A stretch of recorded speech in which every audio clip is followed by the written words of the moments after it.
cái hồ u ấy là chú vàng hỏi phai cho là sân pulang ai hong ai le hậu lại copy com qua hi cái in hi làm pi băng ta ai zengen chỉ lệ ba lệ tiếng dùn thái thà na bài lâm ta khát muốn khát ai hiện cho lệ 2001 in pakai na kain tongin Bible sim ta kain photo pen 2010 in zi kana neyin ka zi hi numay ahin tu lai te ar sing ai pate ho akhang lui lang zet chom ta din le pa atha lang se hi itaw ding khat ki be chu pakai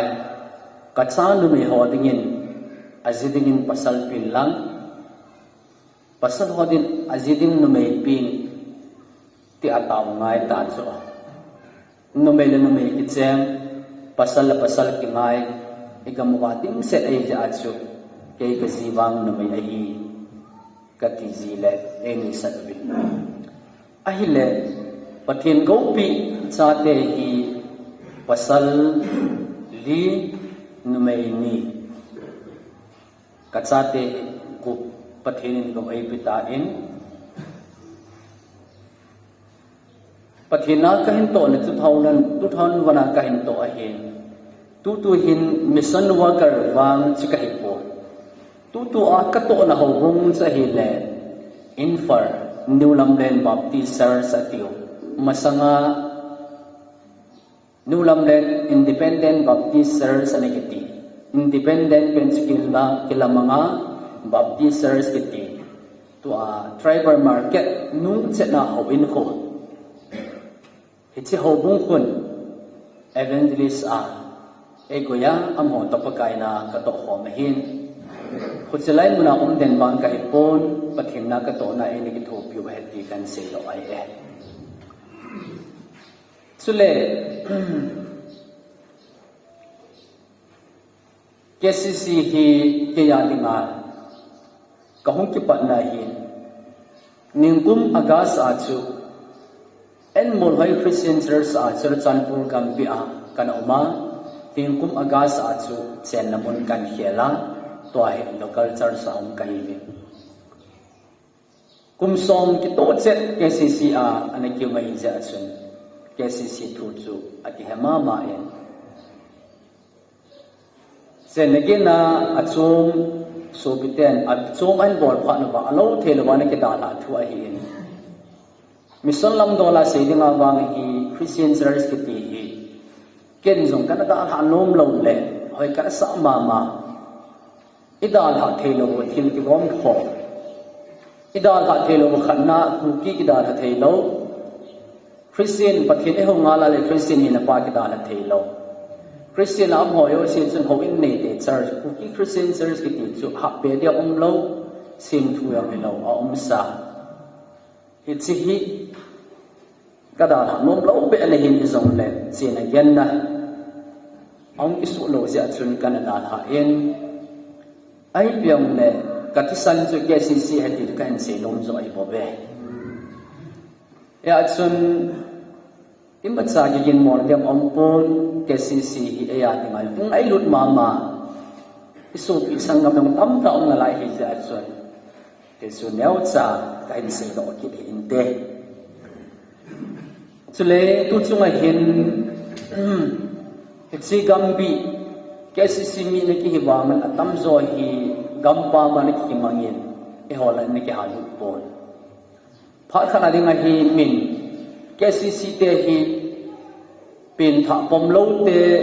ai na ti wa hi I pom lo wa hi pon a ki se dan ba hi a het khem lo on umzi ai zon I ho chun pin tha na ti pu win pin kit ina ti zo pin kit ina ti ba hi le pin tha pom po ina ti wa hi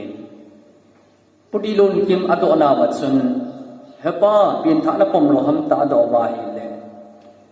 si pin tha pin kit ti hi ka pom lo ai pon ka pom lo wa hi le Bible se ke le ai hi ka zau sa lo de ti zo ai le ka pom me ti ai hi ipom dal chu ta bangai pom mon ti pa chu min a he thiam lo ja chu pin tha pom lo te e ti khawa hi ipom mama ai da hi za chun ina pom dan chu zo ting la kan se do ding a hin pin kit ti zo chu ta bang ham ti chen se do di wa hi ka ngai lu ma mai chule tu chung ken hi pakai zala khat na ani na a da dor pu zala ka hung thun ke hi zin ka ki pa mong mong yen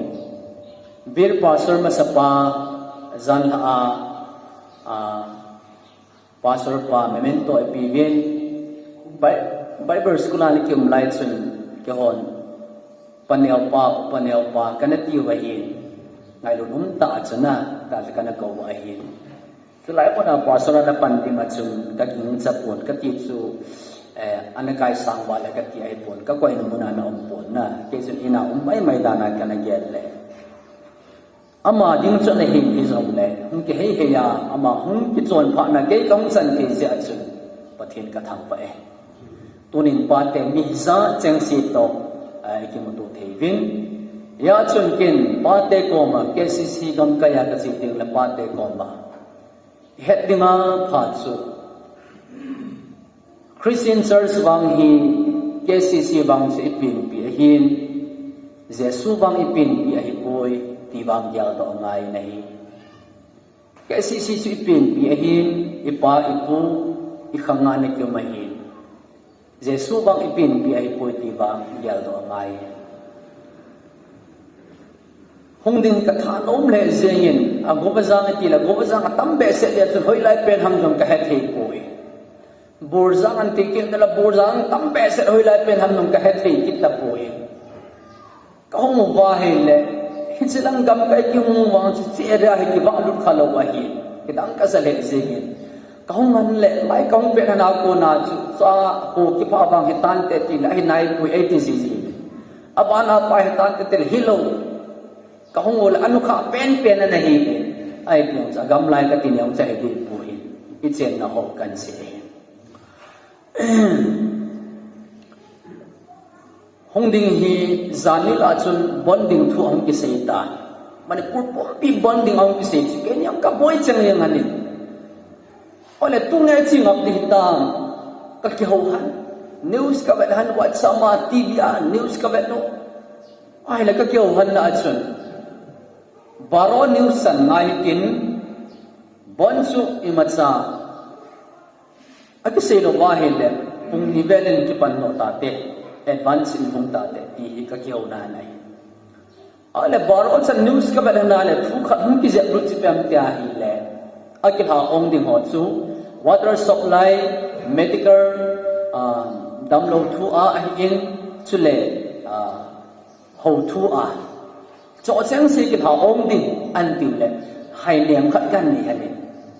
a khu ti le cho chang si la ong te di wa hi le gari a chu ho bung program tai ta le ki chi the nai ki chu ka ki ya ta na le ai la news le ki te ipi ki ta zong le ki ho pi the ho he an om la phan ki ho pi the lo ho bol ma sa an anung thu ola se de ti ho hi om ting le gari ki khet sit zo nu nga chu abu ya poi ding ai ya chu news ngai ki te tu za 7:30 Manipur news ngai ki te ka ti ani 7:30 a news ngai ding cha chu bon ki la do ti lo ba hi le zan pung khat pung nilang le ki pan ta te khoba ma sama thai lut ta te ka ki ti kin han ka selong chu program ta fiel ding kha ka ti han za ba la he ke ni za fiel ding chun ho cha la ngai cha na chi ko mo le ki cha yin ke ni ka hung lo la poi de ya chu fiel lo te ke de ma chun ka ki ya la ni ta chun ken song zana ai chi ayong le pa boy lo hial ringin thawzong bon cha thawyong sai zang bur zang toi lang am agam la nai zong ka het lo ja chun thawzong thankful in ka sungin chi yam the a hi ka ti la ma na pha e ti isun kong di kong ani ai le zana 7:30 kilang an news siga mai ai le bon jo se bon chan kila do tai ti ong ki se pha na chun no ten kai mu the ani I mo to mo akom zinga nei ke ni chu pathin nong sit na gam kai ti gyal kho na za chu kan se do ai bo ve dam ten pathin in na ho zong to ding tham ding nei do koi ma em pu bin aning aninga boi chi hina wa hin tunia chan ni khom the dinga in ta za lo ba pathin en pui khom dan thu neu cha kan si ai e khaile tu jing ka hin class whiteboard bang cha pathin thu en se du a hin pate hin ko adinga din mun tam ta en se to du hi jong le thagau hin ko lang yong boi pi lo the lo an hi zin thagau hin ko lang na sa ta en tu nin na lu tin jing teng le pate din mun ding hepan pepala present jong ein bol ding a hi in pathin tu tam ta en ngai ka ti hin go ngoi te class a kam lut masanga kan se nom ti pam ta hin le Paul le han hi ki het to lo aum zin ei Paul chi chi ei wanga hi en hoi ta ding ai thon le agam ka ya ding ngei lo ta ta aum zin chan dil la ngai chi ai le chan dil la ngo Paul ko thil kha an sei pu kon da tor phat om the ding le chi pa chu la khat in ziap tha he na ti ai le pila an zep than dam ka ti ba he le ang din do phan in pichila tin zep thang ka te tin an sa tho ki ni san dil pau chu pichu ke he bode ta ka ai thop me ka ti chu a hi san dil lang mi le na gyal se po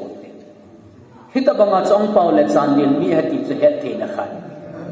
kaloi te khat chilang gam ka ya ong in tin isil go in nei nu ko ma boy ko hin la taro ati na khat nun hello abek sunga ga hon he o ko ka mo he ko yong ne lo mo ko na bek sunga ga be na ka mu lo hello ka lu chang ka so ko ja tui so na ding ko ka ti chu men ti le tui so na ding ko na ti hai mo ti le khat pan i pi ha mo ko na ai pau ti che wa nga cho ke het to lo wa ai le chi sapeles lang kai mo tung era ka chi ai le pathian thu zut kem ka bol pathian thu ka se ya hi le nu me khanin oi pu itihan tu se ta cha phal tu da ai phal tu ti chu lam ka langai ki khalo wa hin na kalung tum tho choi ki phal tu se de o mi hem min khat tu se ham ka ti la na hi pu ne ai le hi chi zire mom lang ai lo le asam na ngau pe chi kin na hi le apa bu hi sa chum be kin in tin cha hin do mo bin tin i ken se gam tai le oi pu yo na gu nai hung ti le ta oi pu cha na gu nai hung ti i ho la man na gu nai ti chu ka gu lo ki bet ha dam na ti chu ti ho la nga hi ding da ne ai le ka goi ki la don ne da ne srat san pur pau chai ki na hi le abol fu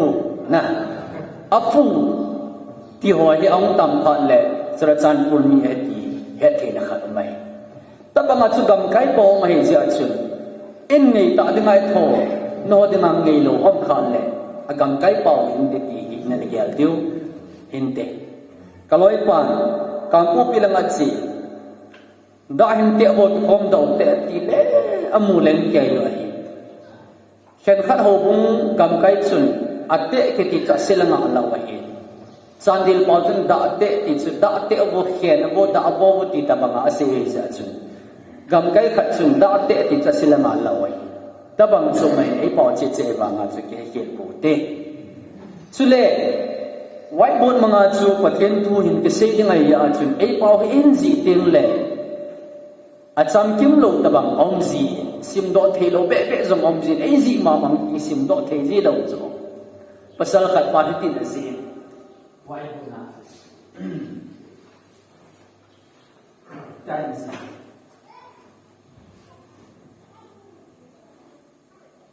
ya ji a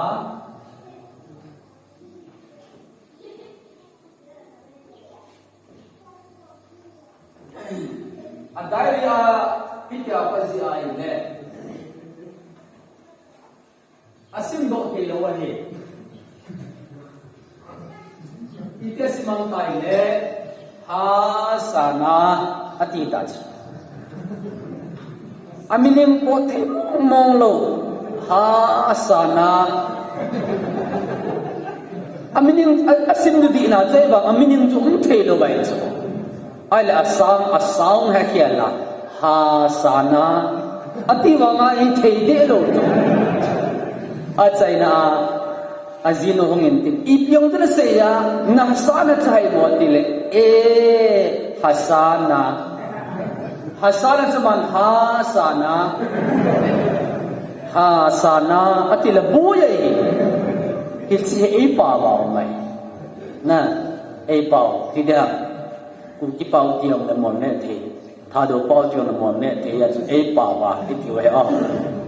si umai hasana anin ni aman the ai ba ngata di pen ta hasana ai it's umai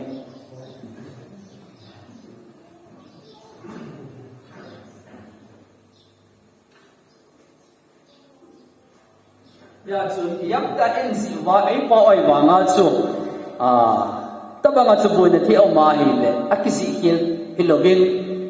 I pau man dan zo hin tin chu le ki het hil lo diu I se nom zo pa chu email si di ba pa kai mina ki dem ki hin te khale tu chunga hin bible kem ai ja chun thil dang zo sen e khel sanga mi hin hi koi ma ki khel lo dim ampon thil dang ai khel sanga bible in pathin thun ai khela le aman tamin chon sit nan lo changin kani kanza zu in hospital doctor ten thingnoi min ai khel thege adam tangin ai khel sangin gospelin pathin thun ai khela hi le aman tam dan chu thil tangin ai khel le ita sa bo ki khel hin gospel ai khel lai le thagau zong ki khel hin che aman tam na tu chunga gospel la ki khel the dinga pathin ne ai pui khom za lewin pathin hangun ta he khale tin si paning ka te bible chang second koren bong som la thom changa na hi pathin thu ama sa pen na khanan in sim dong ma sa pen ka tin za ko na chun aban panin pathin thu never do it. Scan koren bung som la thum changa na ta sana nahi lo nang ho ki kholun phot sit na tingin nang mo ho ki kholun a hi lo le nang mo ho chung chang thu do jesu christa nang ho a chu hello nahi bem aphai kya la hilo nahi lo nga le pathin na thu simi bon chawa din phat the e bo pi taw hai zang ha bible chang sanan bai han bai azo teng le ise te no tin athia pa sa pen pot ma sa di diu te hi chi se ding ya chun thungai mo le bin bang na singi bin la khaile tu ni en se no mo chai le in se te a heding a tin kan si e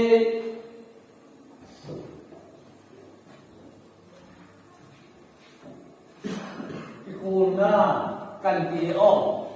ki kuna kan ti en salai ni point sa se dum ka hedlo lang si nai dang ka ti ki kuna achun bible chang an sim dom chu ta sanna nahi lo nang ma ho ki kholun ti ai nang ho ki kholun ki khona in ti du ai en tu chunga hi pathen thu hi chili ai ngai deu bible ke mai ja chon bible dong zu ya khana nang lagawa hin nei sa o me ai lo le hin nei ya anung chon o me na le hin nei lo mong o me tu lai pa hoi le pem tha lo aki pem tha sa au me het le sana le pem tha au me pem tha lo au me anung chon au me aki pem tha sa au me hi cho poi ni chen se la hi nam hoi chen nei zo ham ka he po in zo chen li ai pathian ku in ngai tu hi kagaw pa pin ta sa nei zong le mabana ipi kalsang se be dim na nei yam kha pin tha nung chon nei zong le itin ki le de ham ni athum na achon apin tha lo mong nei zong le itin pin tha de ham chule pin tha lo pi pi aki pin tha sa nei ha hi cho chang li ai pathian tu en ngai deu en sei deu cho chang li ho ma en sei deu ai ja achon tu chungai din mun hi chang li program a hing diu ka ta sanin koi ma om do lo ding hi khat pi an zau te ding hi pin tha sa anun chon pin tha lo aki pin tha sa khat pi an zau te ding hi ja achon cho chang li ho ma pathian tu en sei deu en se do dio lai din mun pen hoi lai din mun pen ka he poi nam din mun se ki mai do te ma hi le a chai na lam te lo pathian la ga bi tao din na ai no ba le tao dio idin mun du zua pathian ko ma khat be ki lan na ina man dio hin dio itu la pathian tu en hin to dio a chai na lam ting le pathian la ga bin tao din na ai no lo ba le sa tao kel kel ngai pon tao dinga pathin lungchang bai kun wale tao dio ai la a thu chi he chen dio hoi lai mun pe na ke kom ham ti pai ama sa he chen ma sat dio pe chu ki tim nau le ka de na hi tu chunga hin tu ni a hin speaker ten ni nam ho ka hin kol dio hilovin pathin thu a ko na ai ho che ke kol dio hi sin ki choi khom ka tin na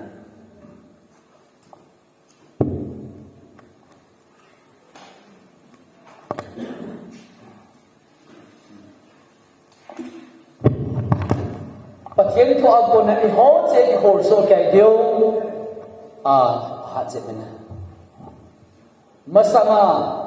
min hitabang mai bor kem ho bum kem ho abol te nga hin le speaker team te hin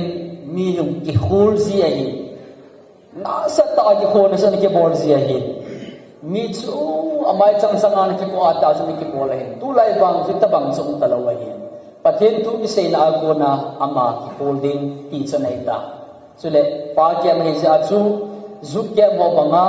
ai lo le cha te ke banga chu action za za dio I mo du he poi pi dim ta pathian tu chungai sei de wa ye ai le pa chung thang ke ma bolin mi kha hi phai le chang ko ma tau sa lung du to ba ha among ka chi men da na ape le khat pam khin hai ye ipian seyan pastor pa nei ku te boda ta mo hu pin thanga nga lang ka te sam ne na la ngal de he se yam som lo da khat sai la tu ku sama ma na to ta na ma na tau tang ta no la ko be se na hu pin tha da nei ta aloi te nang pin thai tam ki le mi ipin tha do le chal pam ko ma de ka na nam pu changa chu an ki bor na pha nam chung da nei a se ti poi pha nam chi ba chan ni ai chilai ma nga le tu lai ta ki ko na pa chu mi ki no ta lo ai gen tao tang ta ko ma ki no na zong ta lo ai gen pa then tu na ngai na ko na nang ne ki ko din ne ki ko na ko na se ven nang in na chung chang tu nang in ne ki tan ding is tu lai pa then tu chi bi da nai tai ya chun ifitel counseling ki bolte ya counseling khat be be bol le phati ya lati mai thi laya pathen thum se pa hi nanga dinga counseling hi to pe din nang nang ne ke khol din nang counseling na ki bol to pe din a chai ni chan be nang ki khol to din ting le na ki khol do dum zia le ben pathen ko ma nang pathen ko ma na ki ya pha ki din ki chu ki ai koi ma by force akin on om lo hi chu hi ai ki ko ni ma chun hitin hin pan hi te pien ki pan se do tao ti ne kenin sinin ta te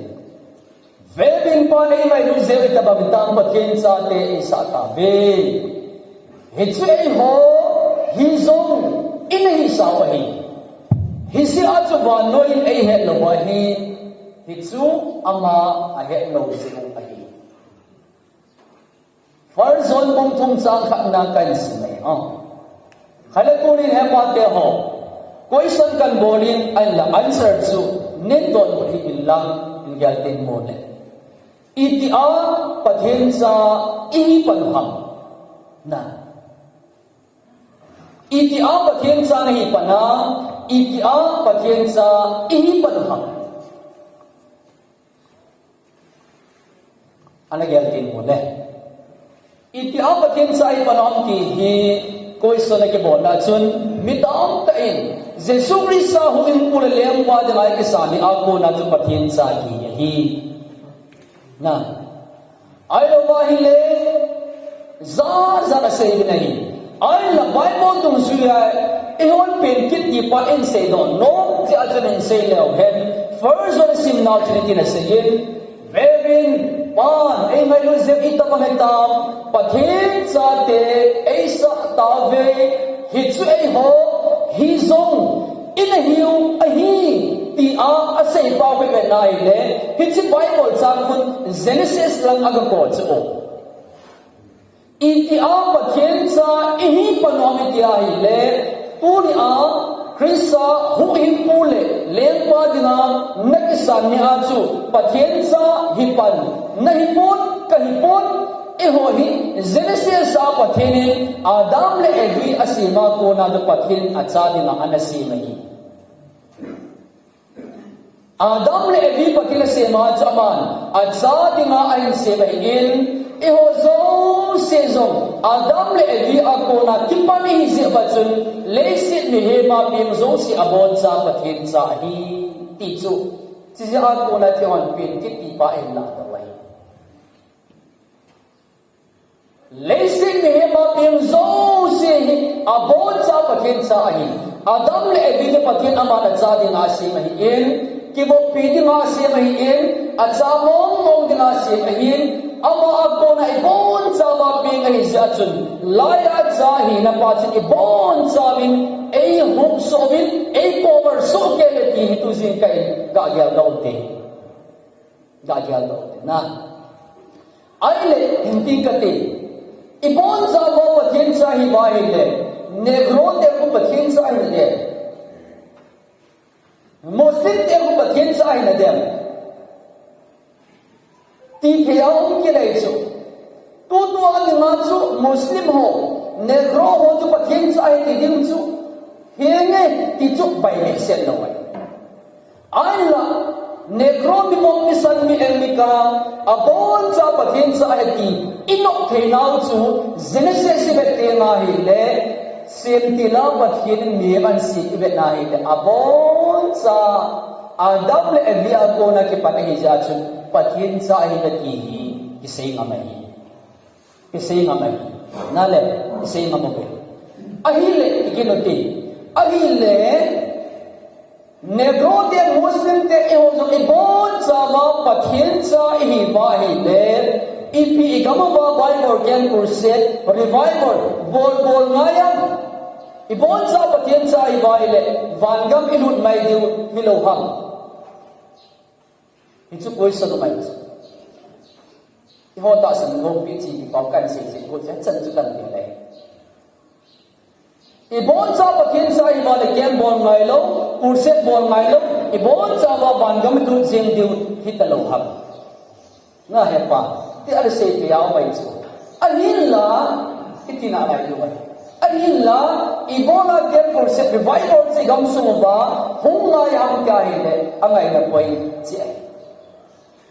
cha pathen go pi cha de buk kanei ka cha de hu kalung to ne thai mandir paisa kapin kalung to lo mola ka se bai ne thai bai mola ka se dom ka cha ne thai mandir kapiong ka cha kalung to ne thai mandir kapi kalung to lo ka ze ka cha chi ai mi hem zo se mon cha ba pathen sa hi ben pathen sa hi na pa gel do a pathen sa te nge ding don ne a pathen sa te don ding don do na pathian sa te ding dana ho chun pathian ki pa na van go alo di hahin pathian sa hi na pa gel do lo ba apa ki pa na hin ho mang lo te chun pathian mol dam me di la san ni wai dam zong pathian sim van gam zong pathian sim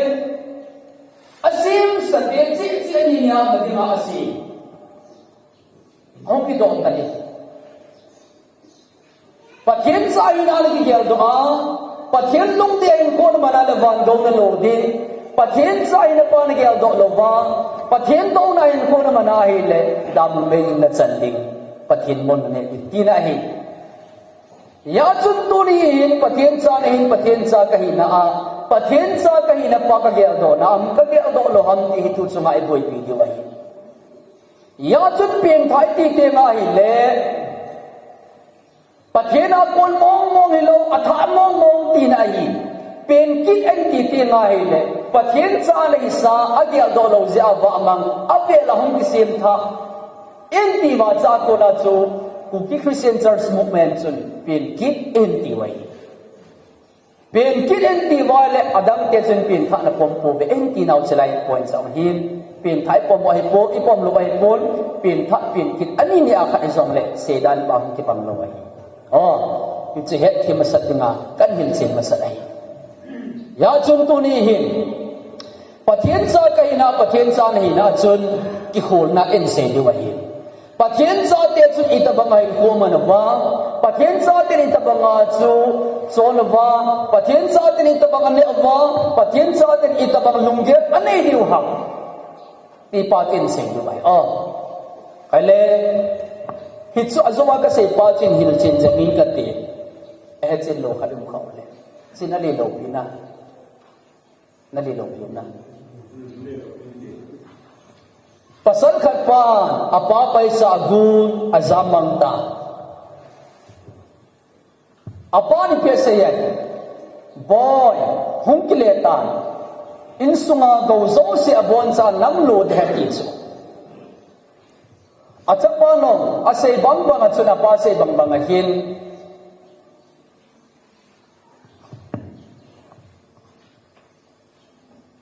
apa se bang bang achun in sung go lo ding achun ama hung ki le in apa ko ma hekina se hepa ka hung ki le ding a hi ka hung ki le tem le hi chi mol chunga ko na hi in lang kan bet ting le kapan ei ngai da mong mong ngai ti phot chet na ding achun in maya thing phung achun kapan ei ngai dam nai ti het chet na ding chun thing phung achun pun kang khat na de gala ko na pon kang kan betel le kapan ei ngai dam nai ti ka phot chet na dingin ati so azwa bible chan su he chen lo kha le kan che chit be ko le achapa diman bam bang achuna pan jong in maya chun pon kang khat ada tan ahile achapan gala ko na pon kang chan be na hi le kapan ei ngai dam mong mong tai ti a phot chet na chu amutai ai le cha man gala ko na amu pangan se hen lang apa ko min silovin lang ba ba hin kinung lele in sung go alu the dem lo the lo na le ama ga chi angai nahi aga chi a apa ko ma ga chi mai Krista ke ad la chi hi ti chu imo hen maya chu ki so cha hi pu in pathian ngai tam na chikila angai che ikila to ba chu he chen maya le ki chai the hi pol ya chun Christian church wang ipin yu hin Jesu wang ipin yu hi pol ka ti chu a hi e ho la ai tabang dem ka he pon e Christian church la atam so ti po ti izat ham ka khu khat ko ni be na hi le KCC ai po le ban gam ki mo du sim dinga gel mi atama ta ma hi KCC chu ipin yu hin Krista bang ipin lo wai it's a headline na khuti lo ba hi le boy gala amu pa ki chai thei lo cho Christian church sayang zi achen ban gam mo lu thei lo cho ho ati zi achuna hepa in tinun kemin ken kurse ipi bol ngayang ki an sei context hitsi context pa hi ibolan sei do ham ki hi anabeleu hen ama khanga titi an se amodin munan si ke ho khanga ke ho lai pha na mi kha chu christian alu na ile ping tha sa lu azuni adala ova adoy odala ova christian alu na wala ping tha sa lu che chen aya jamo gama ken bol ngai lo hitsi context pa alu pathin thuan se ti nga hi le amimon aman phalo khen khat sun ken bol ngai poi mo ti ki je wai hilo chu atu se pa ku me aman phalo tamatam ji chu ipi kem kurset bol ngayam mi khat christian church sa om la pim tha an mai lo de ham ti chama ta sa nei ama ta san pa chu ahin se pa chu adi ai bang tu lai e ho pha na cha te khanga chu amo e ho christian em ji wai cha te christian am thu hiya hindu le hindu du christian da pin pi ya ta san da pin pi ka lo yesu pin pi ka lo ke mu pe na mo nan sa lo ba mo lai chi kha dam na san sau la fen ho na ki tha theu he lai chi ki tha le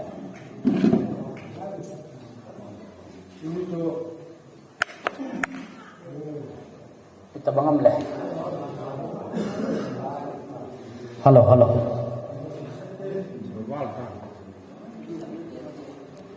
na halo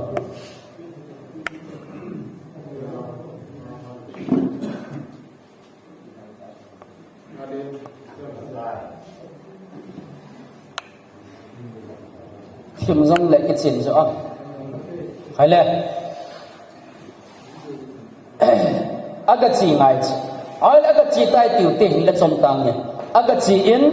apa ma hi ti ai ta ba chi ataw ne hi di am di lo ham answer nen pi bo na apa ko mai hepa le ngai da ni sum ka poi mo ne na suna sum ka mo ji a kana gu kha hi tan ne ngai da min lang pa na chan le sim kinin na chan le sim ta ne ngai da min pa na chan le simin ne ngai da min ati ta ba he ti ach di ai ataw na point ne ngai da min pa na chan le sim na ti di a di lo ha di lo de he na cha le sim na ki dei poi a cha hi sa hi cho na cha le sim na ki ale ke ben cha hi ka lo ti nei cho na cha le sim na ki ale cha hi ka lo sim thu ni ti nei cho ama hi he pa na cha le sim mo ati di mai poi nei ngai da min sum kama mo zia kana gu kha hin nei ngai da min tu kal kanung bol ki ta lo de ngai tai ta ama akipi thiam di pa go poi mo ya cha si ngai lo ven suma gu ni a chai panilo ong ki le ni a chai panlo api na ko na apa dinga a chai chu api na ko na apa dinga chai ya chu ama na cha nei se mo ti ngai lo ai lo ba hi le agunya achai panelo aukile nya achai panelo agu masak aukile masak api na ko na achai sai ja chu cha nei se mo ti lo dingin nei ngai da min ka poi mo ja kana gu khai nei ngai da min ka bol ta lo ding ati lama ngai ki chai o ya chun tunin zong mi khalong chu pathen ko ma hung tau ting le pakai na cha nei se mo pa na cha nei se mo ti ai le eho ku kite ke sisiten paper khat na la ziu ku kite ka som le pathen phoi ti pau ko adi adan na la nar so in sung go lo ding tu cha hi ya che ho pathen ko bai tau the na hui pathen cha te hi je ba go lo ding a tu na pathen e ko wa hin so hi wa le go lo the lo ti he ti edena pathen chai ne je ba chu mi kha chun pakai na cha nei se mo ati ding ai pon tu ni an min kha pathen ko ma ang tau ting le iti tau dam tai le abor khil ke het nai le ngangin sa nei na simlam ka hello zia hitabanga hin ho kana manahi nei ngai damin sa te ne ding ka ne pon sa te don ding ka don pon sa te chon ding bangin ka chon pon tunin ka hetai na sa te sunga na dei bang banga ane diwana dei adon diwana dei bang banga hin ko mang din na angin kahong kilantai iti pauchu pathen cha avela ihinaw igel do kit ni ko ahi ya thiam bai pathen cha ihinaw avela igel do kit ni ko ahi ya chu chlai ta chu ben hon pin kit cha ihinaw avela igel do kit naw ni ko hen tiu KCC movement ti chong hi ai pathian athu phat the yamu pi daw he he ching naw suna aung ke le ni a cha hi panai pon so na tu na cha nei sa hi ni kha cha ka ja pin thai lo pathian cha hi lo ai lo wa hi le chon sit ki si ja a pathian cha hi lo pathian cha hi na sa pathian cha hi sa cha bela hong ki le hong ki si hong ka o ong ka je apim tha hi lo pathian cha hi na pang ki ya do pha na chu ain komandan abe nai le pathian cha te hin komandan te ki to lo je a ki si je a ka a hi zoi het ki lo di o hale lang ve bo hoi ta hong tong jang bo na hale tunin ibon sa ba pathian sa hi ta bai le iti di wai tai pathian sa na hi tai le pathian sa ten i ta bang bang anayam ki en se di wai pathian sa te ta bang a chon diam pathian sa te ta bang diam ki en se diu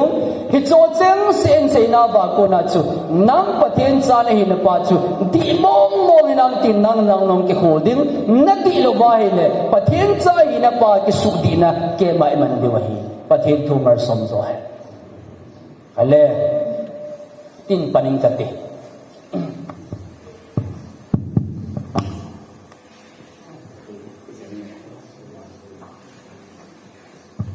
hello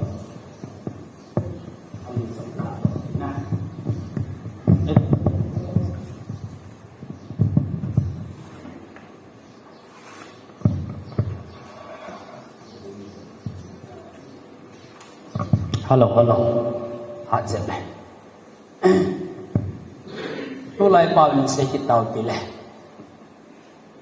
mi khai chung khai sa hin na ti ta ne ya pin tha na ti ta ne ya pathian sa hin na pa hoi ta ong ki he chen ting le ama hin huwa ding chi pi hap point 1 2 3 say te khana a second Timothy bung ni chang som le ko pate silang kai te khat pen in simutina ipi house tai ngai lut ten khat simute ngai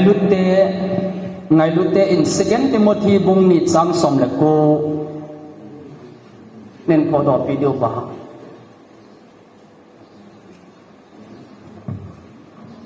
ale Bible po lo ba kim kan se ta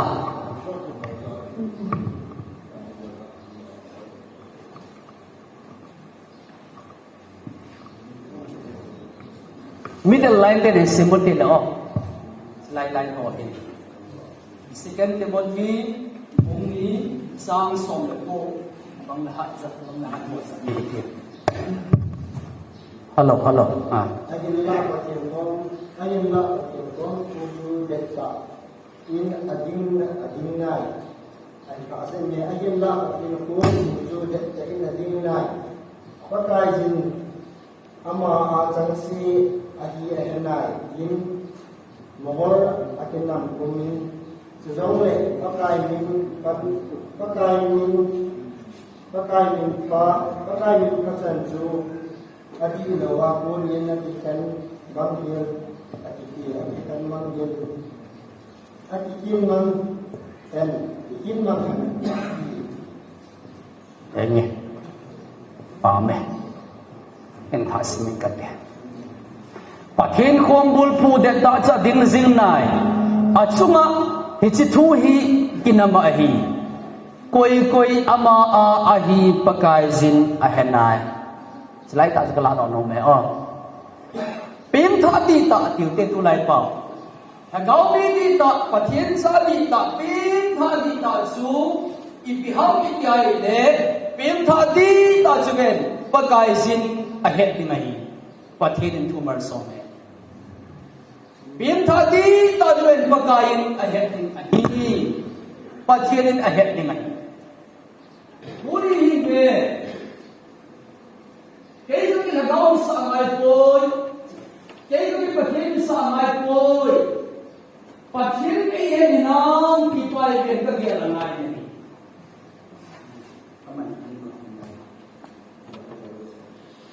Lagi sa namo, walang baik lo ini cuma. Kikul na. Itu kikul na pa ibola tulaya hepa to ha se akan se mitile hepa te ho kahin ko in si ka experience ma in ka hetsin ma nahi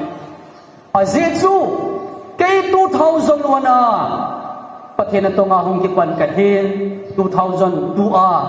tulay pau ni kapin thai pathin sa kahin ka gel do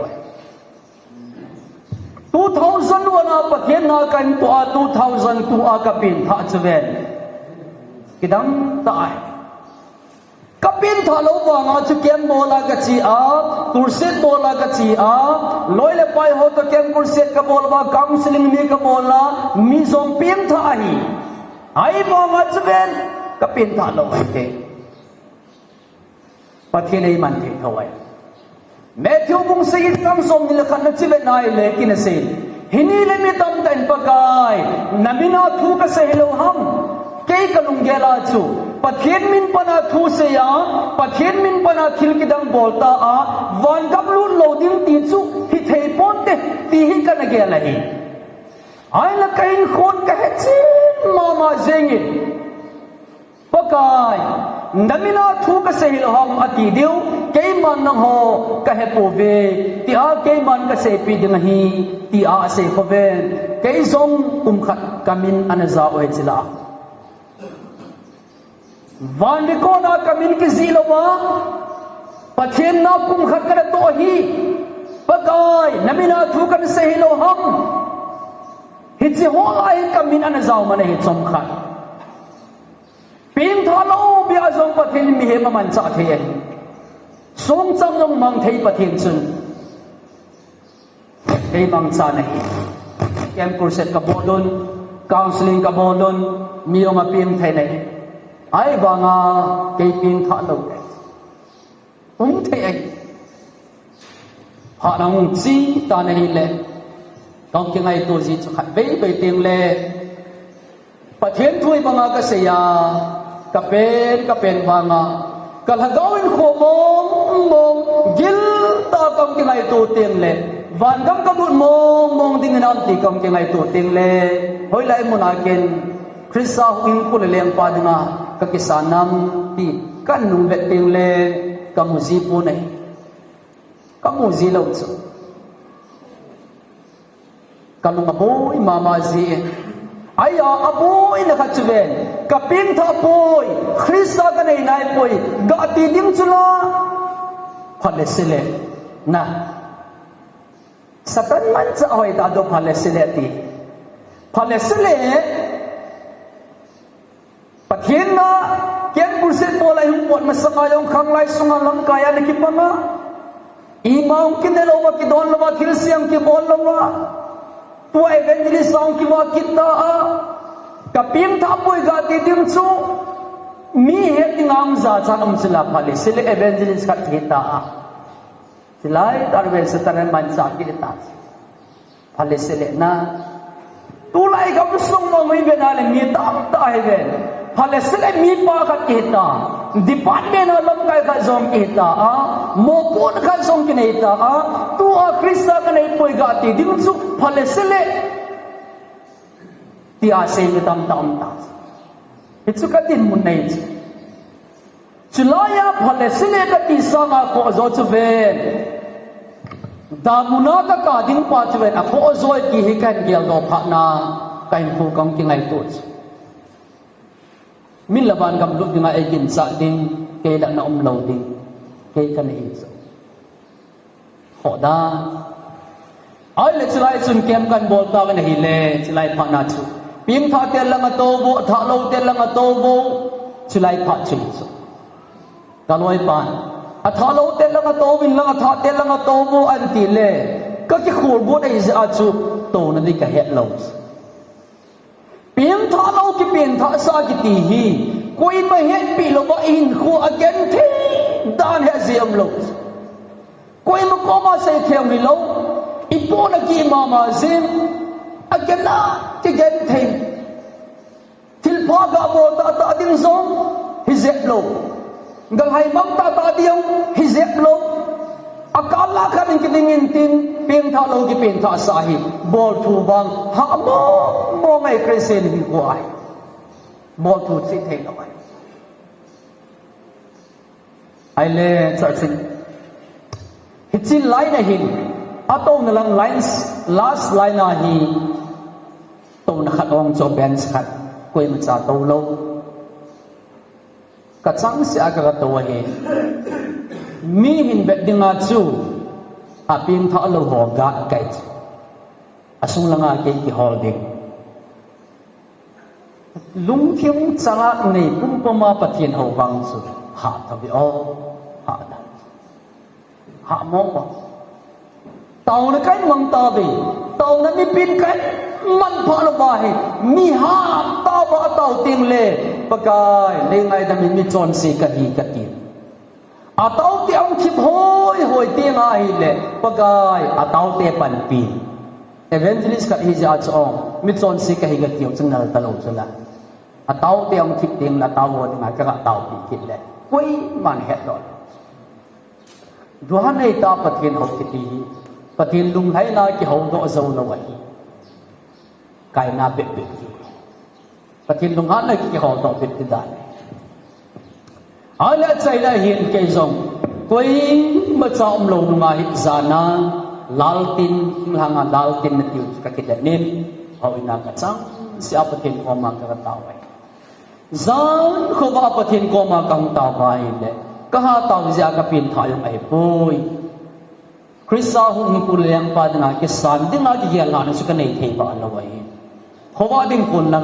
nga nen tong ki ya tha ki pa na ka hi nei ta he chi ki pa na pa le ken ka ho do thuai pon Krista ko na ka nei pha na chun ka lung among tai pathian thang wanum ta he pin tha lo pi pha le sele tin pha so tai ko ka na mangi Hicedin muna ko na kan benahi le kay bang banga o pulang betina phama ma ay la asunglanga naman banga lungkim ma ay ko ma igam sung batam ta amin ta tihi ka mudo ay sa ko na ki khuna ihina sa ta a class kan sema kahin po doa tununga kan man sa ay ki khuna ya chun laga pa pim tha di ta chun ain kho I pian ne gam tel amanu amma adu pathian na he dinga hi ka tisna tu dai be kin pathian ka he mai ma hi lovin pathian chun nam na he angai na hi kei pathian ai he nam ki pa he apoi mo ne pathian nam na he na de o ai chula to ngai ta ki pa thil pha tam ta ki bola ai bo nga chben pathian ai na he lo ding bang chu abo ti dan chu za cha da ding ai pathian ai he ding chu o ya chun be jesu christ nung zu te ko mai pe se yamo namon thil kidang za chom na bol zevin ki pa hi ovin lang van khopi an na min ki zi zen ki pa zo bin ati amen van khopi an na min ki zi zen ki pa zo bin ati zo Tony ni kipan na diu pen ta da ven ilummo na diu pen ta chven pathian ei het diu pa I ho dinga lummo nong pen ni kipa da pen ta chen ni kai tunin ven pagai ama te hena hitlai prenga to se pa te na loi pa ta na to vin na gol pa to to hompit na to vin ven hichang sila hin pathirin chilai lai na hin koi hi ama he de o na Selai lai na hin koi hi pathin he de o selai lai na hin koi hi pathin tu chunga ke ma hung si pathirin a he koi he de o khat be hi rapture rehearsal le na van lai zor ki phain lam ti kile ki che be ta ti le kem bolo ki ngai be ta ki el phim be na pagai sin nang ne na dem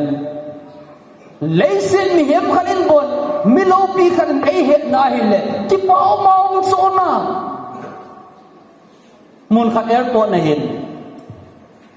kachia hi le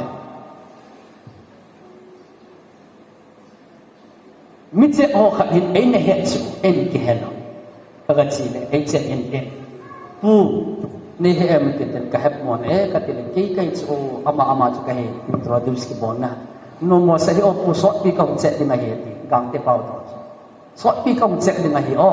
so pi ka che di ka che no mi lu ka gen no ma he ti ka se no ma tin so pi e che in tin epp se tam kem lai tho sin na ki pan thu tam ta se do chu mi chum check so ai sa ova epp pu ai dam ta ai kin mo ai ke ni chilang pa hello ke ho lim den han ta ai che den ho lim lim ni khat be rims a kanu akhuk nan tin ka ga betsa teket kala mi ki gol ho ka be le tambal ke ma sanga ke gol che mi ki ma ki gol tambar ta abona ka nga chai le chura chanpur gari ka lak lo di ta chuphana chicken zingla matai ke chitan te uni cancer tan te ai pi le koi doctor mong ham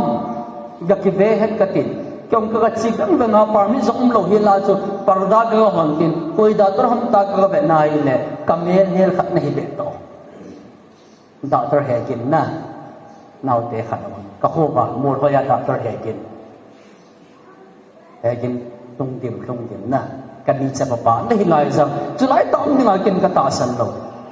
ka ga be la mon en be set ka ti oi pu thang ne i pi na ngai to tai moi pi thut tai mo an ka te gin lai sun to ham to lai kom lai ta he i pi thut tai mo he no ka be sa gol le abu a khuk na mi tam be set na ka nga zo lo ding pha na ki le de ka ti ta o jing teng lam tan hang ta nge ka nga zo lo dai tai ka kati nang mun kam la nei simen hung tang kin na be ngata en ko lu za anom thobe lam zo dan tu hung sil mo son ki mai ta cha na anu kan kui pe ko hung pe chas me no as nang di daw yam phare ko le phapo re ta ka su bai cha me ta ai ni te ke le sa bai ta ni ada ta ka ga he nam le ki um ki sang pom pai la ong na ya sang som in pu ai le ong cha cho pi di mi ki hol le gar ne ba ma ya hi le fik man noi ki be ta lo hi lang wa pu building sakalo ban building en sa en nga tha ko ki be ni e pa so la hung ta min tin bo pa kai to tham ka hi bo be ni hau sa hi to tham te ka hau ba den zini ka kop le be pa so la ibola tar taw ham tai la so ti te khat gen na gen ke khat min tin hung hau wai ta chang hau pa na zini an kop le ama e hot na cha taw da ni chu bo pa kai to tham ka hi bo be ni hau sai ka hau wa le zini ko kop le be an ki la so bi pan so lal na taw thimin lang na taw le ni chau thim ta no le gì hết lo da ai le ta ki pa thobe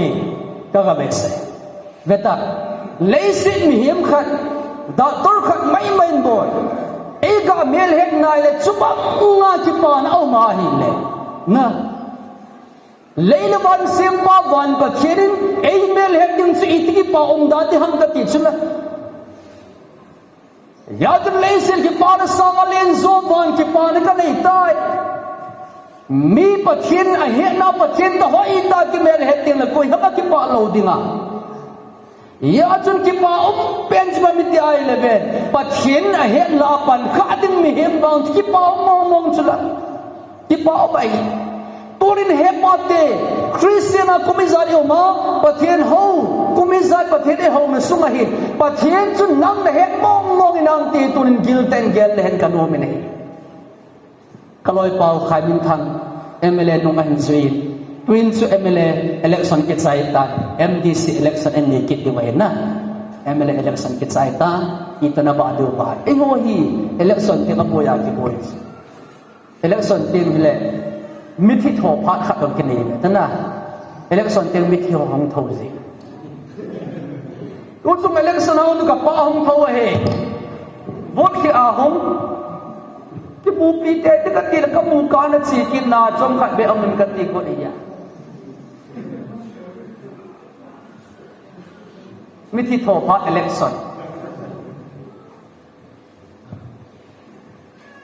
he pa te ho turin pa te ho kei wang election thua ka boi lo ai boi lo pha hi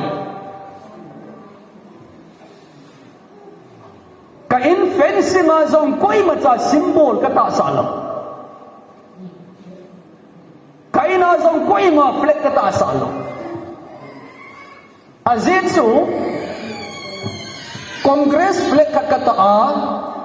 ahile BJP te amu ba hi le I ma sai lo pi yong le no mo sa mi hen mit sang na chu ya at koi ma cha flag ta lo koi ma cha symbol ta lo kapi ding do ke ni te het nan pinang ka te hausa upa in tu chung wang ama pi diu I pi diu ti a ki to ta zut blok hausa upa an phon ba hi le pi ding ai ati lo na na le to free ta pi ding ai la bang chu kabut ka zuk nong te na KMLA ka dinge MDC ka ding ding ahita chini pong no inso na ang hokmo chu ama mel het na la cha ko lu an na sanga sang so bang koi ba vote nei pite te yo ti bang chu kanom poi ken ka vote ka zu poi ka vote amana man ta mahin man baya ka pi de ka pi ding pa ken ka ki het nan pinam kan tu chan gya koi ka pi ham ti koi ko ma ka sei nai lo yo patin tong hoi new taran ka ing nai koi ma cha MDC MLA ko mang tong mga chi lo kai kai e ko na be lang khat te mit te din kanong ko nei ya chun I bu rong chu min e na ke pi o ka bu e na ke pi o ati a hi zong le koi ka na khe pi diam ki do na lai de lai anai om lo wa hi le khi lo wa om di zem ngan sin am lo wa hi le mi but khi lo de ka ya bo se ki khi de hi chu election thu ai pon pathen thu ai nanga lo ding na khe chu mi gu cha nei nanga lo ding na khe chu pathen thu de ki tuk lo ai permit mo lo he lo na khe chu apol the nei pon pathen thu de ki tuk lo ai si igel do mai nei election poi pun pathen thu de tu lo wai pathen thu mar so na anagel nei ti bebo kaloi pa khai mi tham MLA nong kha ga zui masanga MLA campaign abol na choi le mi ta hi sektemana chiba gada chiba mai haron atoba vote pi vote ti an mi pem zi ai chu among ain maya gari kanong kina apha na hi som da intin vote hola pem din hum ke o beileva akileva an ni edem chang zo kit lo zan ke nem ke su kit lo an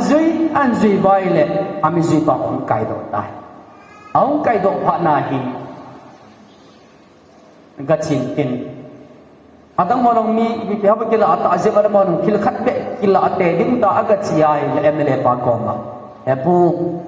ipine pidam ta ga sei le MLA pa in koi chu nei tai ati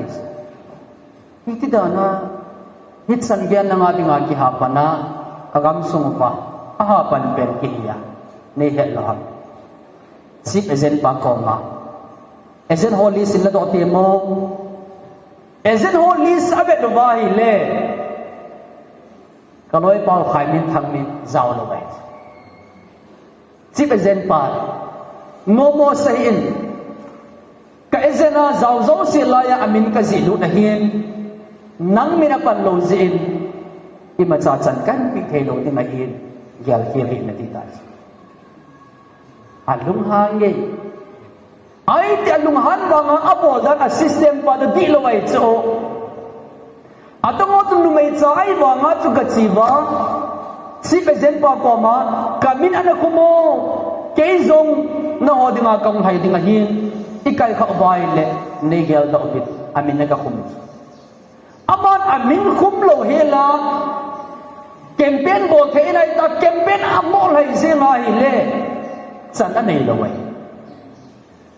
apoi mo pen ta amin khum lo ga silanga ha pen manga phachom lo wai purin ve pathian ka ma dinga chun thil pha tam ta na pha tam ta bo tong in lam polin la izat kar song song lehen a first alanga hi pathianin nam na het lo ga hi le na to zo se de na bon cha pan na be hi pan na be hi dingai thu ka ha se zia ban gam ka lu dinga hi poi ka thu se na so be se ta zia pathian ai mel het hi poi na ka ki so na pen da pathian ai man cha se zo hi poi pathian mel het kai na pai ke ko ki paw le ka ki sun na pen ta di chai bo be pathian tham rum ta ya chu turin he ba te lai mun ang kom zo se ko chom chom ang te pathian kumi zan en ho ba ama dinga campaign zan en bol na hin emle pa ipaw pathian zan aman ei he mong mong hinam ezen hol isra chi min zaw mong mong hinam ti turin ibe tha diu ka no min hin Christian in a power, more high zeng poitin, laya kay van copy record bunga, kamin sauna kipahi, ibet thadiu, igel thadiu, kanomine. No pinapatin sa no. Patin sa di tatuvel, patinin amel het mahi, tilti ole, patin het mahi. Na. Point number 2 na say kinati. Sa ading atsun. FSC bung li chang som ni le chang ni FSC 4:24 silanga pate khat nan sing thei deu pa FSC 4:24 pim tha di ta pathen cha di ta in anei ding chu number 2 na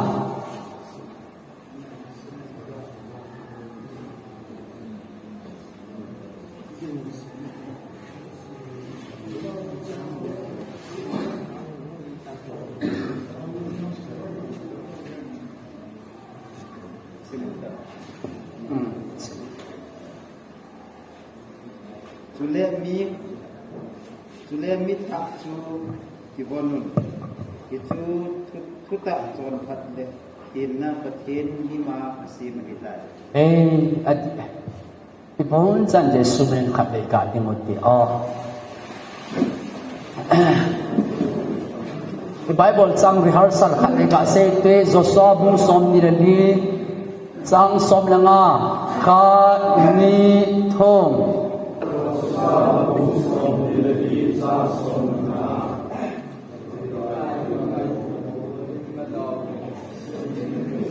nan sim lo hai no pi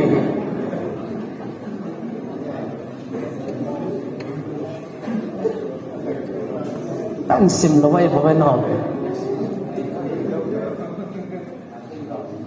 ta se te ole kha ni thom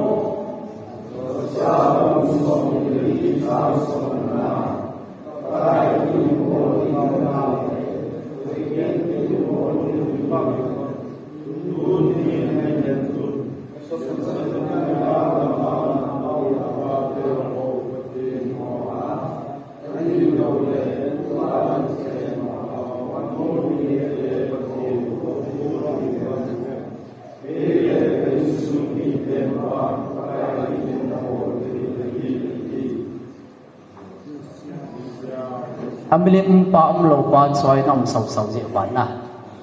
le bon chan de sum nin to tao te ei Bible choi che sim je ngoi tin isim kit te ngol le alim pa choi se sin sim bo alim lo pa choi se sin sim bo kitiu te ti le phan te hai le amina chun ki khu na ni da chun ประเทศซาดีตาละกาวาเพียงท่าดีตาจุนประเทศเมลอโลดิงไงอยู่ที่อ๋อประเทศเมลอโลดิงไงเลตาเซนโคอินเซเลวเฮนซาอินิสุเกดูไง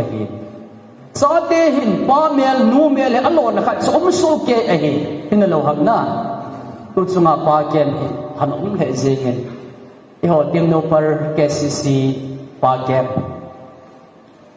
กัจจิวป้าฮิอาชีตามเนกัติวจูก็เซลเล่อุปาขัดจุนขัดทุกเล่นเกขัดอุ้มจูป้าฮิอาชีตามเนขัดน่าปัจจกกิติขัดเอาเมเฮลโลฮะปัจจกเนี่ยนะไว้จกเดดูเยลำปีปั๊มปวานิกจามินติกายเฮมุนเจงปัจจกปัสสีกิติขัดอุ้มจูน่ะเสเดดูเยอามายังเสด็จดูเองที่เราเสด็จไอ้ส่วนยังเสด็จปัสสีปัจจังกิติขัดองค์ชนะปัจจังอาเจียงเทนอมลงอาจายังเทนอมลงบาซาราที่ละจังสิอากิโคเลเลซินอินาเตบุปะอปอดอเตงโกลฮังฟุตบอลเปียจิตยังจงนะก็จินเนหินเชดอดอน้ำใบขาดเดียวฮีปัจจัยเอาไหมน่ะ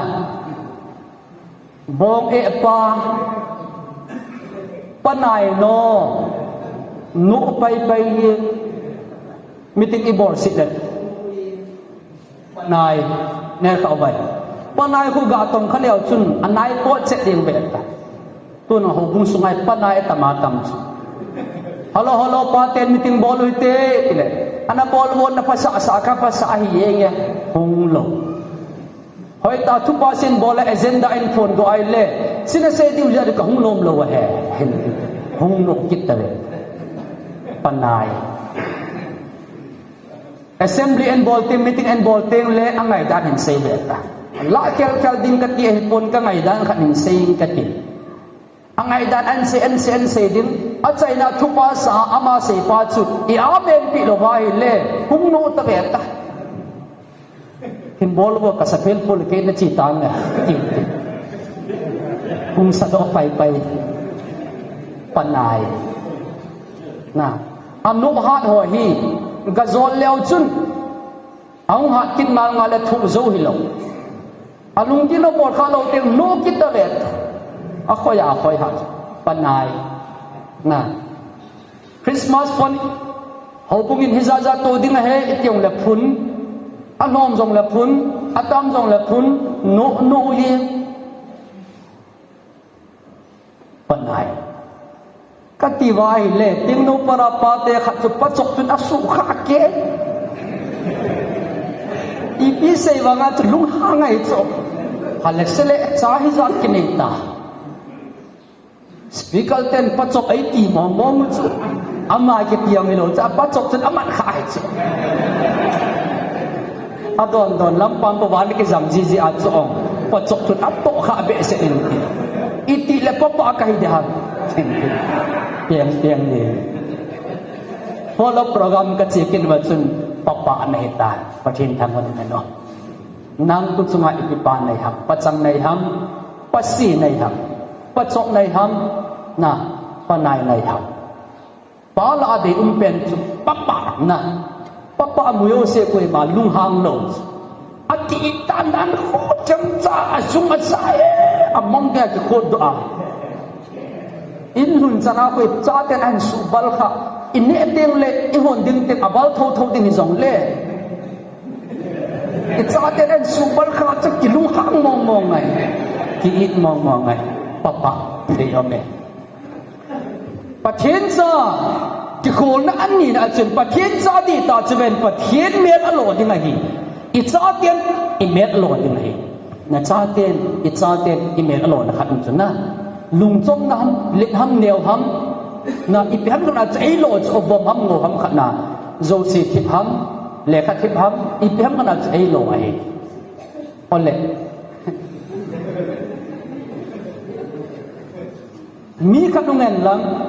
na cha pa piu ka le khoto la nga pa ta ki lo bo ong ti le ipinasay de damana kile nom na gang chalin pot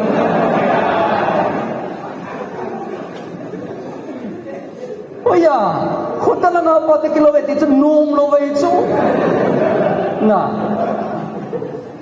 ka vet vet le na cha pa ku khat ya me he na to ngong ho ta kilo mo kitilawang cha po do che zinu cha counseling ka ha bo chung ka vet ngu le ka da la ka he nang nu hi ti kha cha counseling chung ki pan je mai ti itsa in ai lo ki dang na wai a cha chu na pa anu me alo te ding chu masana ta bai alo na khanom te hi banga chun pathian sa ti to chwe pathian me alo te ding hi pathian thang mon me abot chan lo hi zong la kilo pi na khanom te ding hi pathian sa ni ai le ben ping tha ti to christian nei ti ta nei le pathian me nan na lo ngai kết pathian me ka lo ngai cho na mi ka che ka be ting le ama apa chu ama ke se lo wanga li mi ka be le chon dan pi khona ka nga sei pau cha pa hi le kilom bo be min he te cho chi pai pi ka be le pale tu pa cha hi mong mong ni a ko sa dan le a gam pau dan le amuk me na chu mi le be nai le hi chi pa cha pa he ti min he do te cho ale ka tim dani ka be le chi pa ba hi o pau sei cha pa mong mong he thei na khan le ki lo pi na khan min nei nahi hi bang chu pathian cha kha chwen ke pathian cha ka he ti lo wa nga chu a kho sa la kam pa ba de pathian cha ina pa he thei na khan ong ding ai amen ya chu turin he pa te pathian cha ka ina ti anan turin ngen pathian mel na lo hi nam ti pa he an ge lo le pathian mel lo he la pathian cha ka ina ti ai le tu lai pau la ki pin tha sa na hi mai the hi na sin tu nei mai thi FSC 4:24 ni pesiyam chule mitha chi ki bonun pathian mel chi ta bang man sei tai FSC hin pathian mel chu hitin asiye pathian mel chu khatna a thuta chon phat le thin na hi chu pathian lima asi mai tai thuta chon phat le thin na chu pathian mel he ti kin ka se lo bible ase pathian mel khatna a thuta pathian me la khatna a thuta chan ki munamo thuta anina a son phat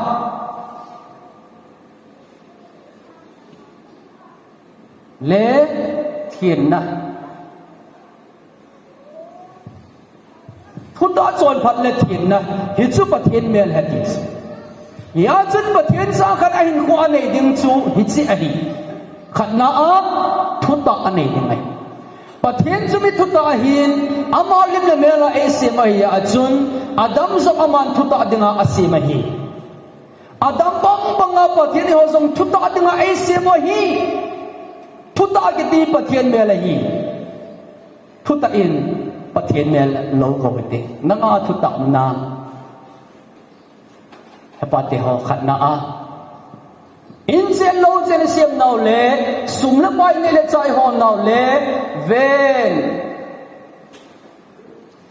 in sum ki wa na win business bolte ho government service bolte ho civil line hai ho ne khotha ki lo thu ho ne cha sum le pai ki ho na ba thuta hin ko akhatnan chipi thuta lo ba lam ti lo ba sum le pai ki mo ki ti hin mi hem hau na ba api thaina ama bang ki pa na bang api zo lo ding ai hau na pi thei poi bang ka te poi na in nom ta sa do ding gari hoi ta cho do ding ama bang asunga to ding si sia bon cha del mang ding ai ya tin sum le pai hon na ne le chai hon na pa hi pathian thu di to nam ya chun sum le pai hon de le chai hon nan thu ta angai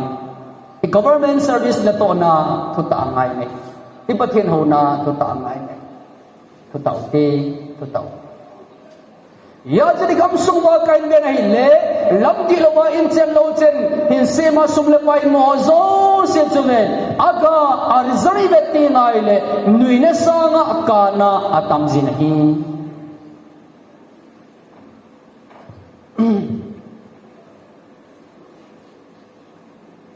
in far khopi a ko hi mi hau sata ta la zom ka chi bit hing han ko chong gen theta ta la zom ka chi in far khopi suma hin upa khan ni tin se boy ikhan ni kana inai ko bin tin ka get hi lakhat wala ka si ma hi khat ve cha ki kha khalo he ti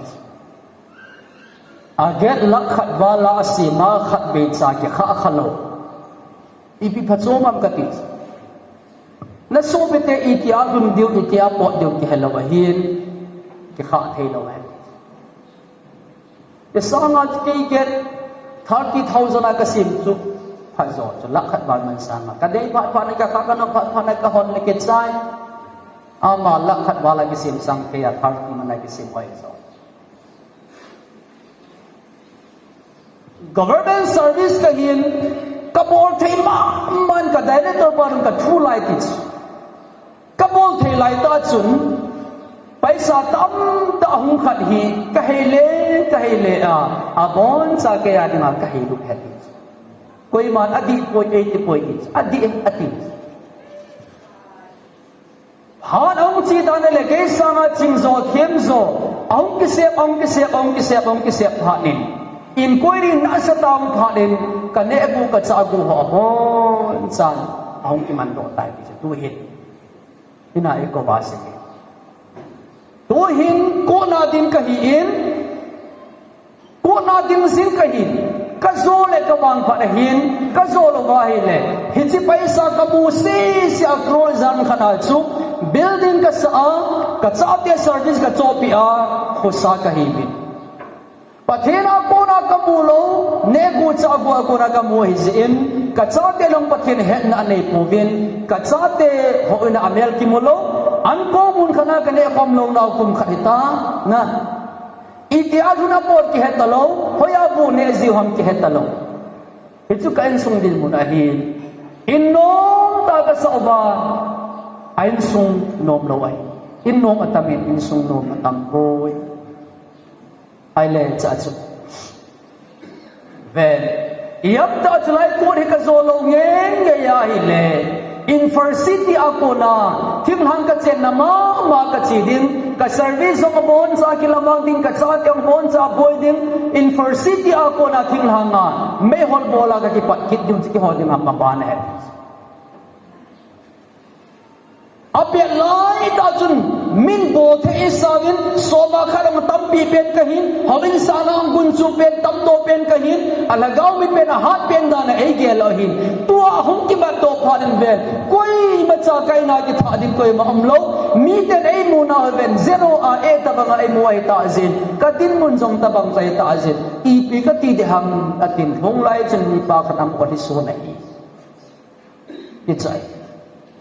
ven lam di lo ba thil ki bol ki ngai tu ki nei ho zo se ape lai la anok wang en akolung tiang le ven atam zo wang aga naw a hite ten amu lang wang ni wang ven apo lang te agak tho tho be ti pai ka se to no ma hi ya chun turin ve in chen lo chen siam naw iza kai ven thuta ki ti pa khin le lai ja chun thuta lam pi a konin in chen lo chen sum le pai holo de ti hi pa kai mana ikitil khong naw le kitim naw a hi nei mar som le ki ti hi ven chi thum au me bengrol kom lai win ka dai tor pa na se chum mar som ne thum au me khat na a van gap na lut na lo ding ai ji a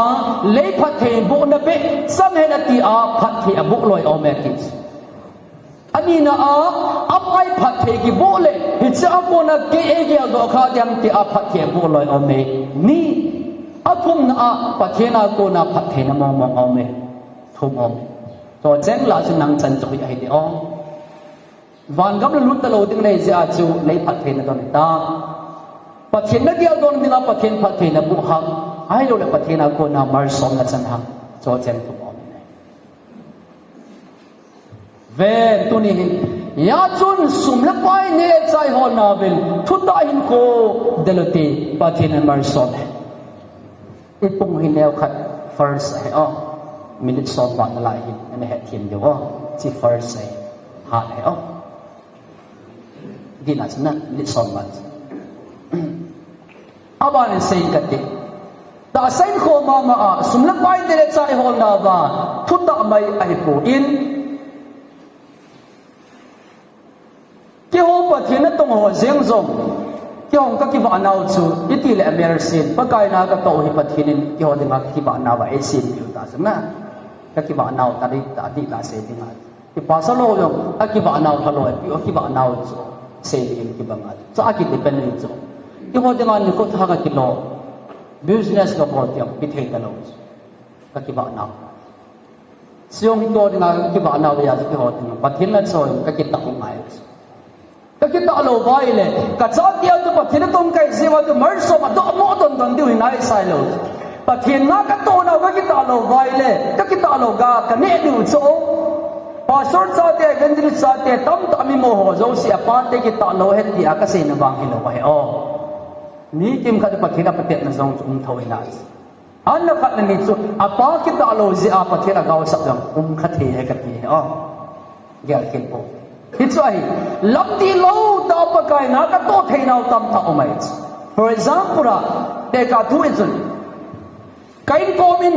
guest house khat ka sa counseling holding amin po ach pa hizar ki khom na wa hin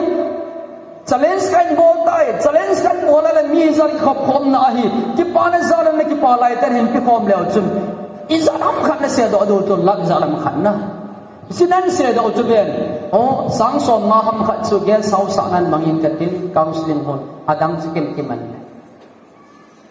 kachin a bol kinin katin kamu kham chu ake khat tabang chu mangkin katin ake khat chu hor sa nan mangkit le a hol la ka sa tho ke yom pachom di lawai hor sa na dinga counseling hor sa dinga ka bolan khatya counseling hor ka sa na ko yong cha polom pon te hong le aum the kin lam di lawa sum la pai ka hor the le ka ti bon ngai te koi na bon lo de ai la ve lam di lo ta ka to the nau tam to mai hit ta ba le ka to ma le men kyo zong chu ka to ga kan no zong ta bang ma chai i to dung zui ba chu pathin na tong kai ka cha te phat the mo chan chan de ai pon thu di ta lam di ta ka to ngai ya chun ito namun se wame ito ta umay na ya chun turin gobazang gambi inalaham na gobazang gam kaya pate ho kesiu kiloy ko hitlay gambia pasal hungso se hi adal ha teng la se diu chu mundang tanga ka se samen kachi samen gobazang gambia kanapan kha chu ka pang phai ti a se dingin mi hoi ko yu tin ka se do no mi nei kenitin ka gyal zi ikamu ba lungyal di lo mama chu pathin na tong ho gen thei te te din iti pau hi mitam pin ke gyal hi lai ipi se ji bai tu lai pasol te ma sa ho pha lai mi ke nga na chi ma gen thei ta butui den yung koi ma ne sa lo ma an mol wa pathin na na to hi chu mitam ten ki pau me hi si swai le mi christian hi ma sang hi asa atha he na tuni bon sa Christian ke ya pathin ke hauta chilai hitsan ge centenary ang ki mangta hitsan ge egam suma pasor kha again theite ke ya hilawang cha gammi te min mo hi apathin muna pa tinai an la pathin tong hoyong chu noksa na ka delwa VIP hin na ka delwa le kabor hi lo hi ke ho again theite nga ge video ami pin gen the sa lo ni ti cha lang langai mo ko na wai hello ha pasal te amno ka kan mun khana ka chi ka gari masa swift design mi khan ein cho pi cho tu lai mi pathen na tong tama na ha te ale ka gal chu lak buk man mi e cho ka pa te khan mun khat ke ma ka cha ka to la hi le นุปีขัดนิตยาเสียกติปฏิณตงองน่าเอาเจ๊ตาวินหงงำดงในเหตุหิเวทอาเสดันจะบุขัดเกยจุลูกมองเกยไอ้เล็กสมขัดดูผ่านในเกณฑ์จังเห็นโนนักยินดีต่อปีข้าลูกหำกติเมื่อเขาดึงอากิตาวตาบาบักเสหิจุลาอิตินาตาวจีอักปะกายนั่นจะเตียพัดเทปุอินลังมังซานลังกิโทปิงลังกิตาวจุลาเวตันนัตตาวนั่นเห็นเลยนั่นจะเตียพัดเทปุอินลังเตียนัตตาวบาอามาสากงาเกงากงาประเทศพัดเทบุพานามินกาลเอจอปีอากาลกัตวาฮิเลอีโบลันนลุงคิมดีโลนเกนเอาตัดทีเลยที่น่าโซนาอามัยอามาลุงเกลปาจุประเทศนัจจาขัดจุยันเทเตเตดินยันเทตอาเกงาจิเตเตดินอามาเกลดีตลอดตุลายดินมุนาดีตลอดประเทศต้องโมยันเทอภัยมัวไอ้เล็กเกงาลำจอนมุนากัจจิดิวเยงgari hum nam kido ngai lo apoi mo la an mol de yem gen thei dinga ke pi din ami pin bang gen thei sa lo din alang alang ai mo pu na me chi ka ki ta o ngai ka ti no me o ka thu ta ngai ka thu ta lo wai aga ka ne ya tun sumle pai ne le chai hon na ba thu ta lam pi del ke dingin pathen pathe bo pi wa aba na ta sen ko ase ben lai te he pa te ho izidinga ichadinga in sunga dinga thuta ngai chu tulai mi pa tam tai ve le aziko ma pon langam lo tama ta me he hello itia se bam te la company te na company te la thatem ta company ti hak da ai don da le ama chu company ta ta ho to ka ki ho hi ai chu company kim boy to company la lam ho a kho thu vi pate akum tam lam hoi boy da lo cho a boy chu ki ho preng hoi ka boy chu pasal khat pan ka gol han lai kamit hoya kana koi mong mong ha iznei ma samai ki ke mo zien nei le imil lam hum ki kiau dot he wo he ako na na ta se bol pe chi ken ka se ne in se dong na ne khan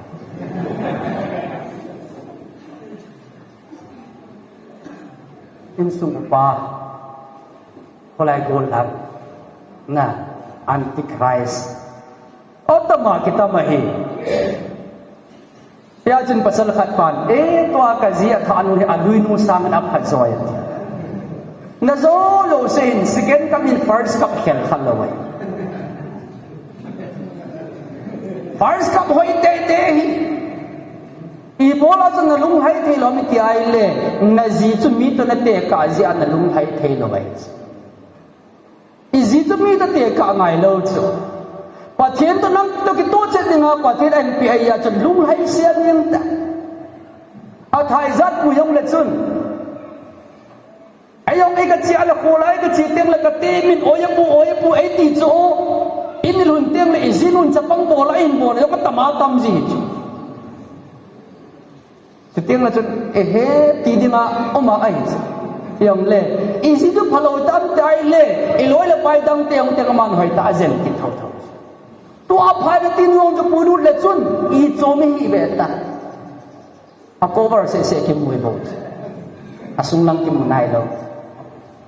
ya chun nu mai ki ti pa cha ta bang ya ize hoya atun nim do lai tun na hoya hoi na ki lang in ngin koi le chun mogga na kai han lang le ki da oma chu bi chun nu mai a hi ize hoi chuna hoi che don lo vai koi le man te san lo vai bi chun nu mai ya chit izi adin thuta ne lo ding hong ka alu hi thuta ngai ki gin mo ngai lo hi chra chan puran na kidang ta tu chan ge an na adam doi ding ki mo to zo lo chu nu pa ki gin mo na bol khao vai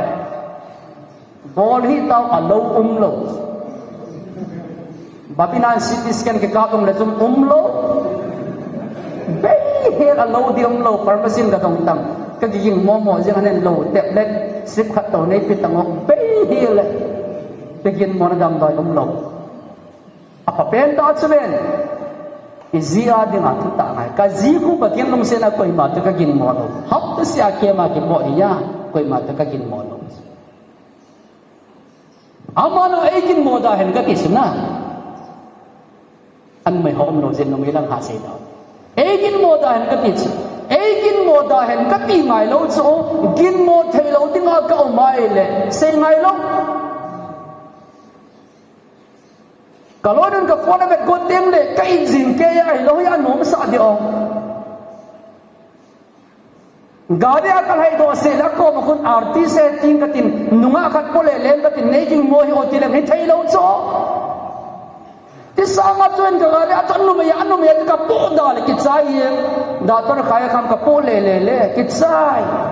ba khama to ne ki ngai han khat hai ti hi be ấy gin mo hi oti ngai lo gin mo thei lo di ngai om le kit sai tu lai pak ke ve le bazar a chi te ngol le azila punom lo pu ding hol zin azila punom mo lo yang na pu di hol zin anom he na kita mai na zi ki potang na cha ki potang thei da hitan pachang ba lo di ki chang sia ki khole le lo gin mo thei lo dinga hin khoman angai thu ta ngai ti gin mo po ma hi le anga tim lo a chai nan sei ta sun nang ting le aban zo di we na upa khat azim wa gin mo zin ni khat su lowa ka chi de mahin mata kang bai ge de hin anadung dong hi atit yong lama nung ge la chu mata hung ki le akhim vet mong da ti dan lowa chi a bai ge ta ang ding pa chu lam ki ma hung ki le ta apo do se la in sa pa he ai wa na chi jing ke dinga akin mo ama phat lo bi mi mo ai le amma long in ang nai pha na hi apha chang lo wa hum ki le a in anh get ta ai na anh get ma nong hule hello ba in tu ko ta sa nga a chop lu ze ngai le khan nu yong king wang in sunga a chal khat ang min a chal dong king wang pola nga a chal dong tom kem nga a leng do hi le khat pa nga leng do lai ta chang ngui cho i pe se tom kem nga a chal leng ha chu pui ha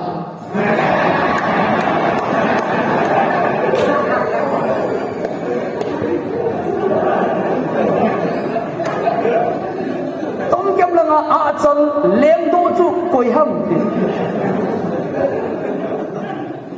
agin mo na to sang pa be se din kim na a chal long chu koi ham ti em ka mikilo bit meo se kilo din na ta sana ti chu israel izi ta san ngai amma long ai ta san ngai ayom ta san thei di ma om ngai na nei king mo hi oti ngai lo ka phone ka cha te ka zin khoyong na ko ka sa i ma cha message a boy om lo